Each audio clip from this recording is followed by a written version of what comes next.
சகல ஜனங்களே, திராட்சரசம் குடிக்கிற சகல ஜனங்களே, புது திராட்சரசத்தின் நிமித்தம் புது திராட்சரசத்தின் நிமித்தம் அலறுங்கள். அது உங்கள் வாயின்று விளக்கப்பட்டது.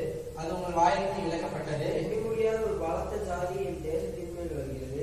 எண்ணி முடியாத பலத்த ஜாதி ஒரு தேசத்தின் மேல் வருகிறது. அதன் பற்கள் சிங்கத்தின் பற்கள், அதன் பற்கள் சிங்கத்தின் பற்களும், துஷ்ட சிங்கத்தின் கடவாய் பற்களும் அதற்கு உண்டு.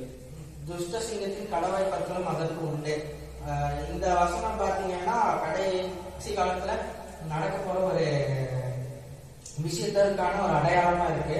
இந்த 2 வசனம் பார்த்தீங்கன்னா வரப்போகிற அந்தி கிறிஸ்துவினுடைய அரசாட்சிக்கு விரும்புகிற அந்த அடையாளங்கள்ல ஒரு அங்கமாக ஆண்டவர் வெளிப்படுத்திருக்கிற அந்த வசனம்.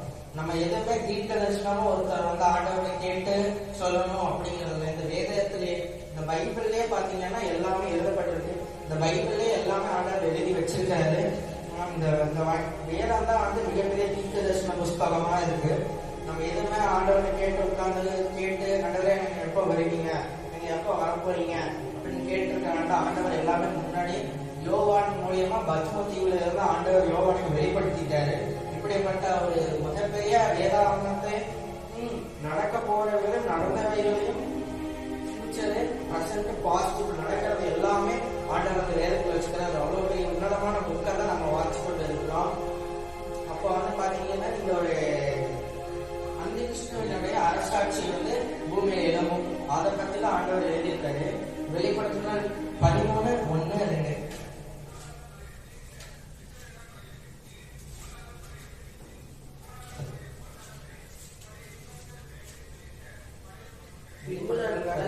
பின்பு நான் கடற்கரை மலையின் மேல் நின்று, பின்பு நான் கடற்கரை மலையின் மேல் நின்று, அப்பொழுது சமுத்திரத்திலிருந்து ஒரு மிருகம் எழுதி வர கண்டேன். அப்பொழுது சமுத்திரத்திலிருந்து ஒரு மிருகம் எழுதி வர கண்டேன். அதற்கு 7 தலைகளும் 10 கொம்புகளும் உள்ளன. அதுக்கு 7 தலைகளும் 10 கொம்புகளும் உள்ளன. அதுக்கு கொம்புகளின் மேல் 10 முடிகளும், அது கொம்புகளின் மேல் 10 முடிகளும், அதன் தலைகளின் மேல் தூஷணமான நாமமும் உண்டு. அதன் தலையின் மேல் தூஷணமும் நாமமும் உண்டு. நான் கண்ட மிருகம் சிறுத்தையை போல் இருந்தது. நான் கண்ட மிருகம் சிறுத்தையை போல் இருந்தது. அதன் கால்கள் கரடியின் கால்களை போலவும், அதனுடைய கால்கள் கரடியின் கால்களை போலவும், அதன் வாய் சிங்கத்தின் வாயை போலவும் இருந்தன. அதனுடைய வாய் சிங்கத்தின் வாய் போல இருந்தன. வலுசர்ப்பமானது தன் பலத்தையும், வலுசர்ப்பமானது தன் பலத்தையும், தன் சிங்காசனத்தின் மிகுந்த அதிகாரத்தையும், அது தன் சிங்காசனத்துக்கு மிகுந்த அதிகாரத்தையும் அதுக்கு கொடுத்தது. இந்த வசனம் பாத்தீங்கன்னா வெளிப்படுத்தல் 13ஆம் அதிகாரம் 1, 2, 3 அதுக்கு தொடர்ந்து கீழே வாசிட்டு வந்திருந்தீங்கன்னா சமுத்திரத்துல இருந்து ஒரு பெரிய வந்து ஒரு உருவம் வந்து இது வசிச்சுட்டு இருக்கு. அது வந்து மேல எந்திரிச்சு வரும் அப்படின்னு சொல்லி குறிப்பிடப்பட்டிருந்துச்சு. அது வந்து தன்னுடைய ஒரு நாமம் கொடுக்கப்பட்டிருந்துச்சு. இந்த 2ஆம் வசனம் வாசிங்க. நான் கண்ட மிருகம் சிறுத்தை போல் இருந்தது. நான் கண்ட மிருகம் சிறுத்தை போல் இருந்தது. அவை கால்கள் கரடியின் கால்களை போலவும், அவை கால்கள் கரடியின் கால்களை போல இருந்தது. அதன் வாய் சிங்கத்தின் வாயை போலவும், அதன் வாய் சிங்கத்தின் வாயை போலவும் இருந்தன. வலுசர்ப்பமானது தன் பலத்தையும், வலுசர்ப்பமானது தன் பலத்தையும், அதனுடைய வலுசர்ப்பத்தினுடைய பலம் அது கொடுக்கப்பட்டிருந்துச்சு. அதனுடைய கால்கள் வந்து கரடியின் கால்கள் போல இருந்துச்சு. அதனுடைய ஃபேஸ் கட் அப்படின்னா ஒரு சிறுத்தையினுடைய ஃபேஸ் கட் மாதிரி இருந்துச்சு. நாங்கள் பைபிள்ல குறிப்பிடுறாரு.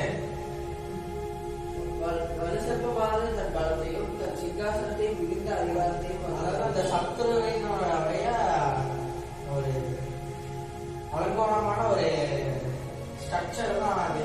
அது வந்து சமுத்திரத்துல தள்ளப்பட்டிருந்த கட்டி வைக்கப்பட்டிருந்தது. அதுக்கு வந்து அப்போ வந்து அதோட ஆளுகை வந்து அது கொடுக்கப்படுது. இந்த ஆளுகை அது கொடுக்கப்படும் பொழுது அது வந்து சமுத்திரத்துல இருந்து எழுதி அது மேல வருது. அந்த வலுசர்ப்பத்தின் அந்த வசனத்திலிருந்து வாசம். வலுசர்ப்பமானது தன் பலத்தையும், வலுசர்ப்பமானது தன் பலத்தையும், தன் சிங்காசனத்தையும் மிகுந்த அதிகாரத்தையும் அதற்கு கொடுத்தது. மிகுந்த அதிகாரத்தையும் அது கொடுத்திருந்தது. அந்த அசுத்த ஆலய அந்த ஸ்ட்ரக்சர்ல இருக்கிற அந்த பிசாசுக்கு வந்து பலத்தை வந்து